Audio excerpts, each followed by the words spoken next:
Hey everyone, welcome back to Iron Bay Research. This is episode 2. I'm Bryce and this is my wife Kara, and we are going to just really talk about finances on this for these episodes. And we thought what was best was if we're going to eventually talk about investments and analyzing different companies and so on and so forth, we need to address how personal finance is involved. And to do that, I think for us, at least to be able, so you can relate to us, is to bring it back to the very beginning and really talk about how your first interactions with money. Where'd you first, what were you first taught, your 1st job, and so yeah, I think that's a really good place to start. Do you want me to start or do you want to start? Yeah. Take it away. So my first job was in high school. I grew up playing soccer, so the obvious choice was to be a soccer referee. Yeah. But I do remember it was like pulling teeth for me to get a job. My dad, my parents pushed me to get a job because they thought it was good for me, which it was. I'm sure it was. And I was just being a typical teenager. A brat. Yeah, it was like pulling teeth. I was like, no, I don't want to do it. And I think looking back now, it was probably because I didn't know the actual benefit of making my own money. People can tell you if you make your own money, you can spend it, but you don't know what it actually feels like until you do it. Yeah. So I did referee. I went through the motions, hated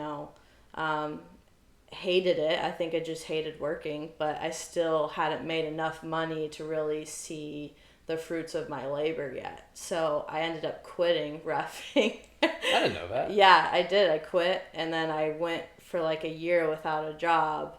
And then one of our good friends, a mutual friend that actually was the reason I started hanging out with you. Shout out to Nicole. Who? Pat? Mm-hmm. Okay, yeah. Got me a job at Bob Evans. Okay. The little family restaurant. Okay. It's starting in Ohio. But before that, though, for reffing, this was Prince William County, right? Yeah, and the money was good. You're going to be shocked when I tell you how much. What were you making? It was good. So, like, for an hour game, when you did a sideline, if you were an assistant referee, which is just doing the sideline, it was $25 a game for an hour. That's it. And this is what, 2000 and... This is 2009. Yeah, and minimum wage back then was $7.50. Yeah, it was definitely single digits. So yeah, you were making what, 3 times minimum wage? Yeah. But I'm sure the hours were like you would drive there and work like 1 or 2 hours and be done, or how was that? No, I could pick if I would be put on games and I could either accept or decline them. Okay. And if I wanted to work a full Saturday, I could work like 4 or 5 games. Okay. So that'd be like $100 or more a day if I wanted to on Saturday and Sunday. And you were also playing games too during those same weekends? Or did you ever like mix them? That did make it tough, which I should cut myself some slack. That's probably why I did end up having to quit. But I know more so I just didn't want to make it work because the first time I got yelled at by a parent as an assistant referee, I just crumbled. I was only 13. Do you remember what she yelled at you for? Yeah, it was an 8-year-old soccer game that I was reffing, and I was 13 on the sideline, and I called an offside, which it was, and the parent cussed at me.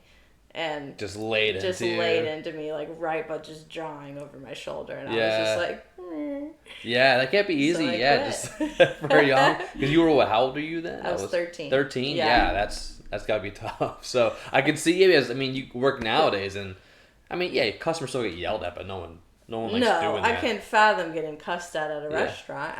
Maybe, but if you're 13, it's rare. if you're the ref, you're also in this position of power. You're kind of a managerial role. So it's not a lot of other places. Yeah, and they definitely don't train you on that. The refereeing school is just about the rules of soccer, not about the psychology of parents being crapheads. Yeah, but still, for in high school, $100 for 4 or 5 hours a weekend. If you did that every weekend, it was really good. It was redonkulous of me to quit. Yeah. So anyways, then I went from that to making $7.75 an hour is what I started at Bob Evans. And I worked every Saturday and Sunday usually.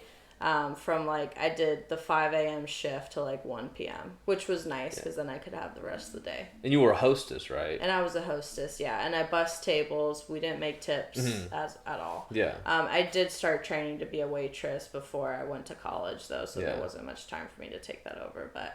But all that to say is I think that I finally did start enjoy working at Bob Evans when I saw that I was able to pay for our entire beach week trip vacation senior year by myself without having to ask my parents. So all in all, the house and, food and drinks and stuff, it was about $1,000 for us to do that per person. Yeah. So it was really nice to be able to not have to ask my parents for that money. Yeah. And for those that don't know, we've been together since high school, so that's why we're talking about high school interactions together. So Bryce and I grew up together. We lived on the same street growing up. We went to the same middle school, high school, started dating in high school, and the rest is history. But small stories. Yeah. Oh, small world. Yeah, my first interaction with her dad was I was walking home from the bus. Oh, this story. And I was just walking by their house, and he had a truck, like it was a car parked there, and he was just trying to small talk or be funny or whatever it was. And he was like, "Hey, don't mess with my truck." And I was just like, I was like really scared and intimidated, and I was like, "Oh, okay, yes, sir." I forgot what exactly the interaction was, but I remember I was definitely intimidated, and I think that was. And then fast forward 10 years later, you asked him if you could marry me. yeah, small world. Yeah, I guess I grew in bravery. Who knows? But yeah, no, I think that's good. Because I think that crosses a lot of avenues. I mean, a lot of people here are involved in sports. And, like helping out, doing whatever is involved in those little leagues. And then being in a restaurant service is huge. And obviously, I think that's a different subject that, is a whole different podcast. I'm sure people out there talk about the psychology of money and where that starts, and how money was talked about with your parents. And not to dive too deep into that, but that's just not something my family really talked about. Yeah. My parents always did fine enough, and we always had what we needed, but money was taboo. Yeah. And that's how I was brought up. Yeah. And so that's kind of Bryce and I are trying to break that barrier because we love to talk about money, and we've grown into that. Now we don't think it's taboo at all. And it's not for like a love of money. No, we're not like Scrooge McDuck. I just think it's interesting. It puts a numerical value to your time and your skill. And I think that's really interesting. Like, why is it that someone that is breaking their back doing manual labor, something that's very hard and difficult to do, why does this person get paid, a tenth of something that someone's doing on the computer? Like, I think that those are very weird subjects to address.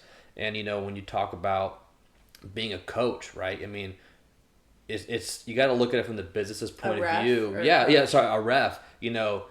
That's decent money for the right person, but if you're like an adult with family and you couldn't do that, $25 an hour. So it's like every job is the right pay for the right person in their time of life. Back to Bob Evans, $7 an hour. All of us were high schoolers. Yeah, like that's great, but that same job that can't fulfill the needs of someone that has like 3 mouths to feed. It's just not, and that's just the way it works. Well, and it's actually, that's good that you bring that up, because reflecting on that is when I was in high school and we were all high schoolers, we used to talk crap about all the waiters and waitresses who were much older that would get really fussy with us. Yeah. And now, in hindsight, I mean, good on them, because that was their livelihood. As high schoolers, it wasn't really our livelihood. We just wanted some spending weekend cash. Yeah. Yeah, but for them, they were like, get out of the way. This is how I make a living. Yeah. And that's so true. It's like you don't realize that when you're 14, 15 years old. I think we've talked about this too. I think I struggled just comprehending that industry sometimes, because in my mind, if I was to ever... So I never worked in the restaurant industry. A big regret of mine. I wish I had. We talk about it all the time, just, almost like a vacation, just bartending on the weekend or something like that.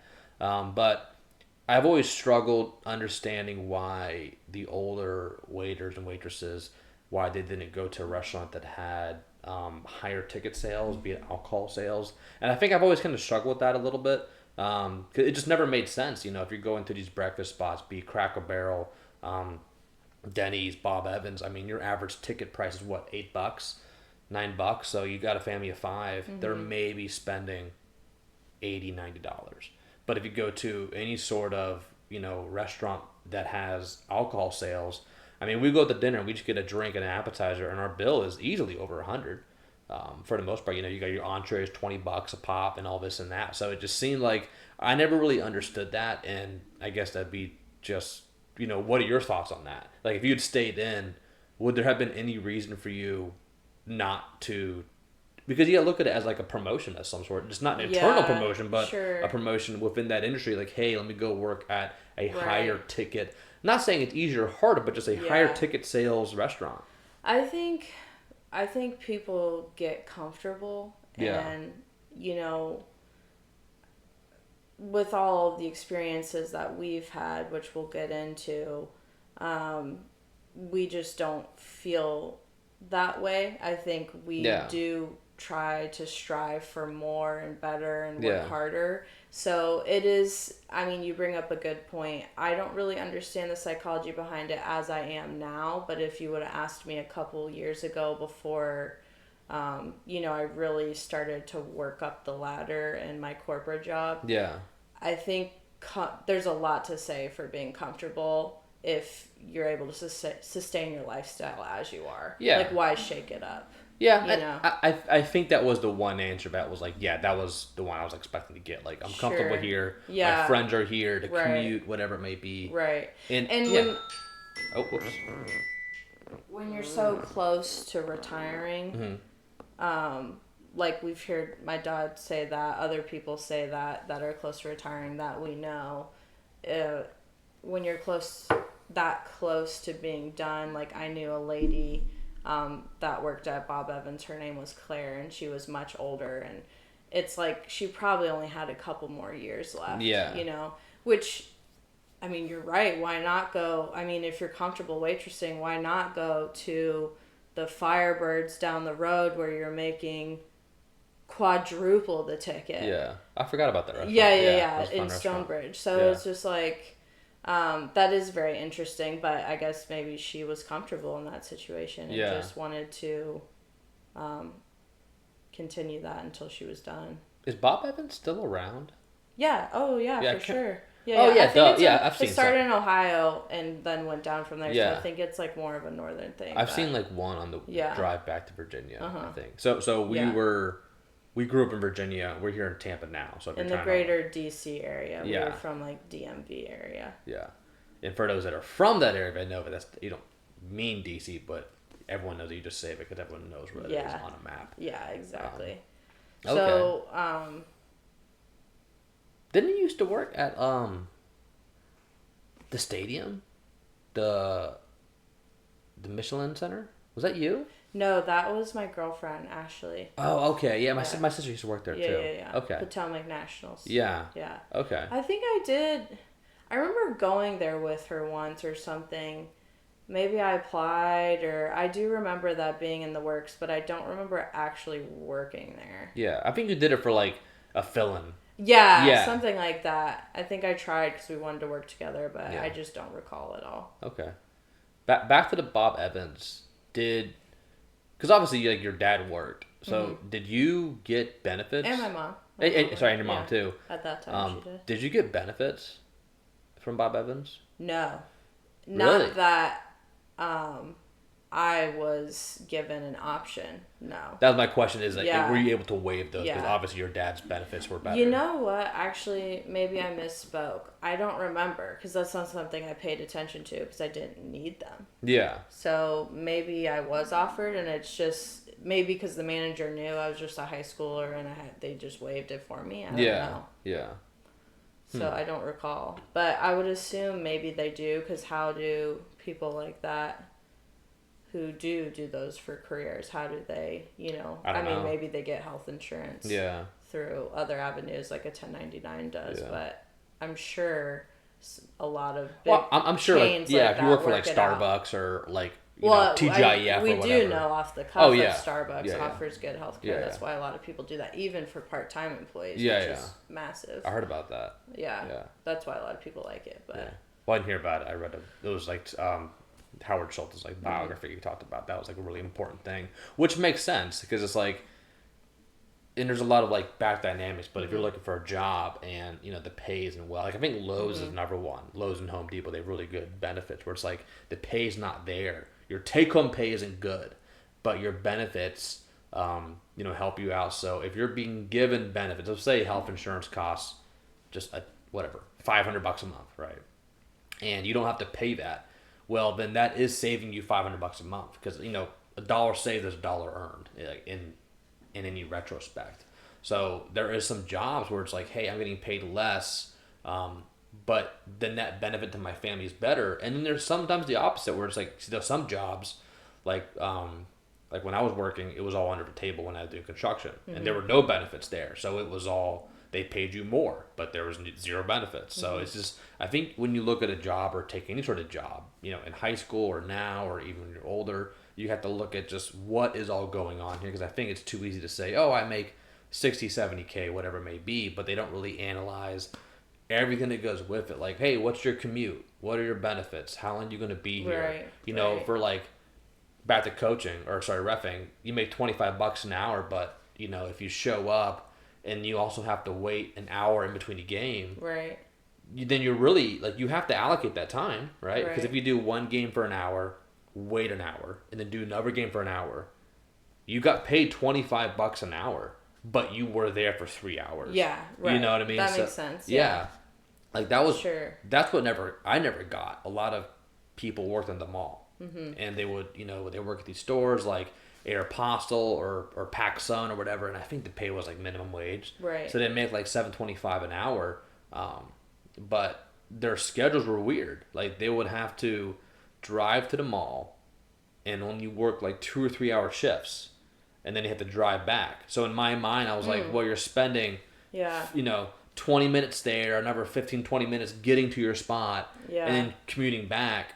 And so if you look at it, if you work a 2 or 3 hour shift, but you just spent 2 hours driving, getting there and getting back, like it made no sense. Yeah. Well, sometimes though, 2 to 3 hours, that is a little bit. You have to work a long shift. But sometimes they were probably getting the in between turnover shifts because in Virginia, I know when we were under 16 or under, or maybe it was under 18, I can't remember, we couldn't work longer than 6 hours. Yeah. And it doesn't behoove the manager to put you on for 6 hours, cutting out another employee that can work an 8 hour shift. Yeah. So that's probably why they got weird hours, is if they were young. Yeah. Younger than the law. Well, that's my point. So that's all you can do at that age. But that's my point is you as the employee have to analyze that. Oh, sure, and understand, because that makes sense for the manager. Yeah. But it does. But the manager isn't thinking about your time. Yeah.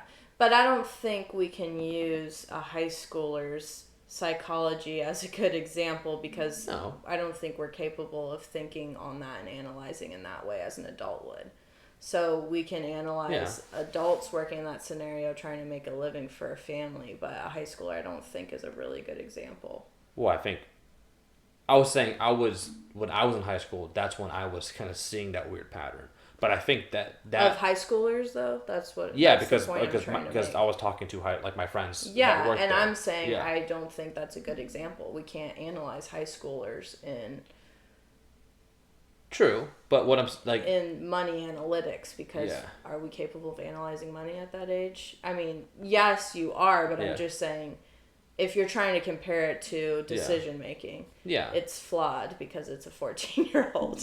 That's the point I'm trying to make. So a 14-year-old is going to make a bad decision. Yeah, exactly. So end it there, move on to the next subject. So that makes sense.